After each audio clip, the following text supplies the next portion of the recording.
guys, it's James. Here I am. I made it back to Beaterra. I was on the trip over the holidays, and it's been getting about 3 weeks out from coming back from Dubai. And since coming back, I've decided to do some more self-improvement stuff, like starting a diet, getting into more blogging. You're gonna see some more blog posts from me, especially video blogs, over the next few weeks, and reading, lots of reading, and trying to get into my class more so. But that's just an update on me, and of course continuing to train for the Barcelona Marathon. It's probably one of the main focal points of my life, and it's kind of, the running is something that I want to talk to you guys about today, because it brings me to something that I talk about enough, but I'm getting a deeper sense of it at this point, is a sense of being a center, where how we find our center.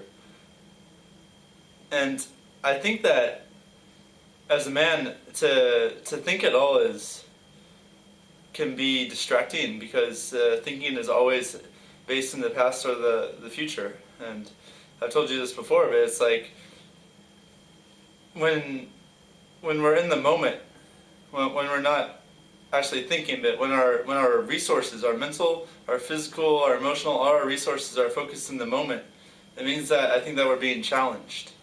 And so it's like this thing from The Way of the Superior Man, is that for a man, he grows through challenge. A masculine personality grows through challenge. And I think that's because it brings us to a sense of centeredness. And when I run, I told you about this before, it's like I seek confidence. I don't seek to think while I'm running, because ultimately that's very painful, because I'm using mental resources to think, I'm using my physical resources. And so what I try to do is I try to synchronize these so that my mental and my physical come together, and it's like this feeling of space is what I call it. When I think about going and running for 90 minutes, for example, I always tell myself, it's like, I don't think that I'm going to go for a run for 90 minutes. I think I'm going to be out there for 90 minutes. I call it being out there. It's kind of like this space where everything is just, it's just a sensation or a feeling, I guess, that where it is kind of like that balance, where there's not too much thinking that's telling me to go faster, or much thinking that's telling me to go slower. It's just go at what pace I can be confident at, and that confidence is inherently challenging to.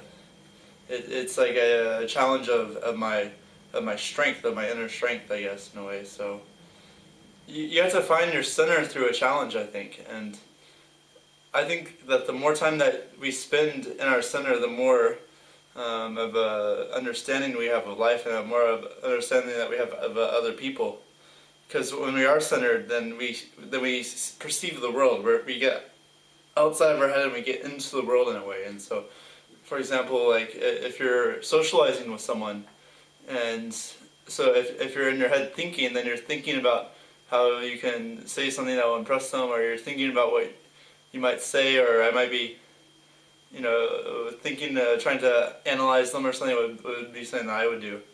And in reality, they're probably doing the same thing. So when you have that centeredness, where you're just there with them, and when you've had enough experiences in your day-to-day life of moments where you are completely centered, like, for example, in meditation or in running, or and more, things that give you sensation, it's like, then you're able to be with that person more, and you're able to see what they need. It's almost like you get a little bit of a power, you have a new ability to kind of understand other people and to be with them. So what I always advocate is challenge, and if you can challenge yourself, you have to find your center.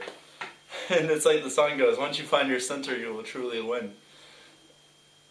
And it's not based on any plans for the future, really. It's almost like there's a path of right action, a path of steps that every person must take in their life, and any thinking distracts them from that path. But when we're at our center, then we can kind of just intuitively know what to do. We kind of know what the next thing that we need to do is. And the next thing that, as men, usually the things that we need to do next is a challenge.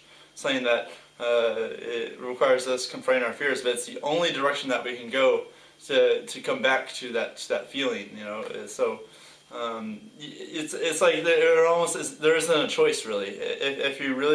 If you want to live your life as a true expression of who you are, then there's no choice other than to chase your fears, than to challenge yourself, than to go for it, and to be proactive, for example. And so I think everyone has to discover their own path in a way, and it comes to the sense of challenge. So that's what I'm advocating today is challenge yourself and find your center, and you will win. So thanks for listening, guys, and like I said, I'll be talking to you more over the next 2 weeks about some ideas and things, so look forward to that, and talk to you soon.